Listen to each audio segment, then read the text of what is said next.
Sa mundong ito na puno ng kasamaan at kawalan ng kalayaan, ang isang syudad ay nasa ilalim ng kapangyarihan ng malupit na pamilyang Van der Kooi. Isang beses sa isang taon, sapilitang ipinadadakip ng pinuno ng pamilya na si Hilda ang 12 mamamayan na sa tingin niya ay tumutuligsa sa pamumuno ng pamilya nila.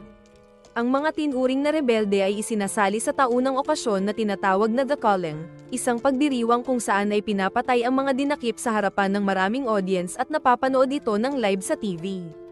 Ang isang bata na nagngangalang Boy at kapatid niyang nakababata na si Mina, kasama ang kanilang inang rebelde ay mga simpleng mamamayan lang. Laging magkasama ang magkapatid, sa arcade man o habang nanonood ng TV at kumakain ng cereal. Minsan ay gumagawa si Mina ng mga nakakatawang plano para sa hinaharap, tulad ng pagnanakaw sa bangko para matakasan ang syudad nilang Karimari-Marim.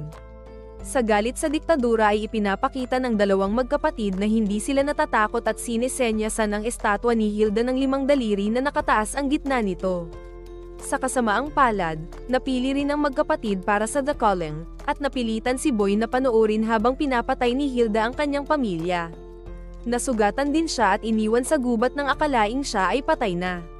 Kalaunan, natagpuan siya ng shaman at inalagaan hanggang sa gumaling. Ngunit may ilang sugat na naging permanente. Naging pipi at bingi na siya. Ni hindi na niya maalala kung ano ang tunog ng sarili niyang boses, kaya ginagamit na lang niya ang voiceover mula sa paborito niyang video game para sa kanyang mga iniisip. Mula noon, sinimulan siyang sanayin ng shaman upang sa takdang panahon ay makapaghiganti siya sa pamamagitan ng pagpatay kay Hilda. Iba't ibang pagsasanay ang pinagawa sa kanya tulad ng martial arts, pagpapalakas ng katawan sa pamamagitan ng pagtulak ng ulo ng estatwa paakyat ng burol, at pagsasanay sa paggamit ng mga sandata. Madalas ding nilulubog si Boy sa putikan, gamit ang isang kawayan para makahinga, at ang mga insektong gumagapang pababa sa loob ng kawayan ang nagsisilbing pagkain niya.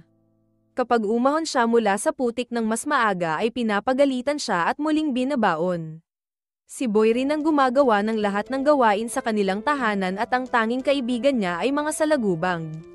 May mga gabing pinapainom siya ng shaman ng mga pampagising na gamot na nagdudulot ng pangitain, upang muling balikan ni Boy ang kanyang mga alaala, para hindi niya makalimutan ang kanyang layunin.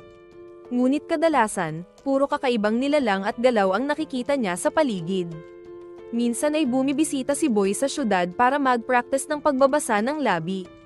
At kapag may nang-iistorbo sa kanya, ipinapakita niya ang isang maliit na papel na nagpapaliwanag ng kanyang kalagayan. Patuloy pa rin niyang nakikita ang wangis ng kapatid niyang si Mina kahit saan dahil hindi pa rin siya makamove on. Habang